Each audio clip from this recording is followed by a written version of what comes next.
now to stand to be Mayor of London. Let's not rule it out. And indeed, given the people who've become Mayor of London over time, nothing can be ruled out.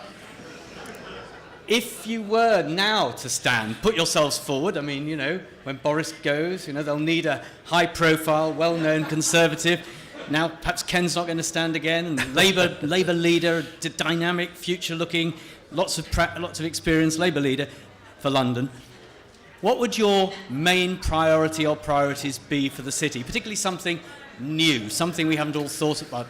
It can be something you've thought about before. Something sort of slightly different for the future. Let me allow you to mull on that for a second. Oh, well, I know exactly what I would do. I would designate the area from Docklands to the coast as an urban development corporation. I would turn it into a public-private sector partnership.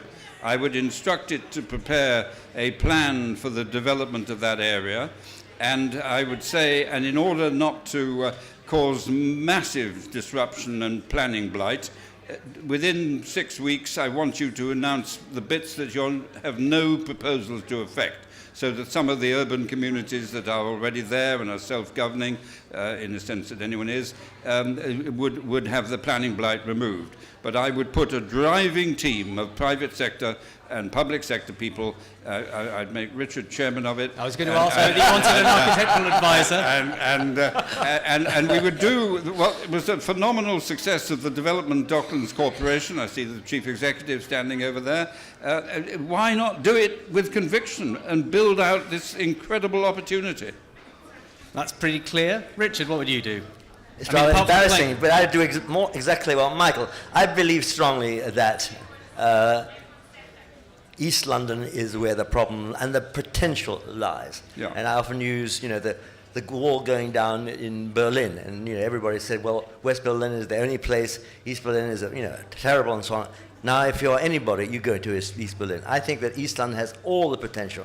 The river is more beautiful, the sea is fantastic, there's lots of space, and there's lots of brownfield which you can build on. So I think that is the potential. And most serious of all, of course, is it is not only the poorest area in London, it's one of the poorest areas in the whole of Western Europe. So it needs that change, it needs that regeneration, it needs those jobs. I'm totally with what Michael says.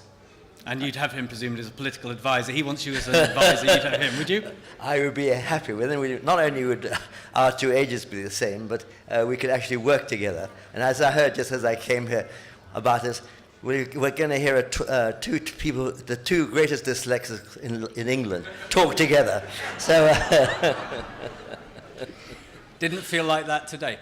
I'd just like to, it really didn't, thank both Richard Rogers and Michael Heseltine, who have, I think it's fair to say, had a greater influence on Britain's, England's, London as a city, cities in this country. And, you know, mustn't forget John Prescott, 1 or 2 others who've also been involved over the long term to change not just the way politicians act in a way and what cities look like, but to go beyond that and to kind of revive interest in cities, as this conference here today very memorably suggests. So, before I can thank them finally, I've got to announce that the next sessions, which start at 2:15, involve Amanda Burton, who's the Director of Planning, that's not quite her title, from New York City, upstairs, and London's Competitiveness. No speakers here, downstairs. I'm sorry to the speakers if they're downstairs, but it's you downstairs. Michael Heseltine, Richard Rogers, thank you very much for sharing your views.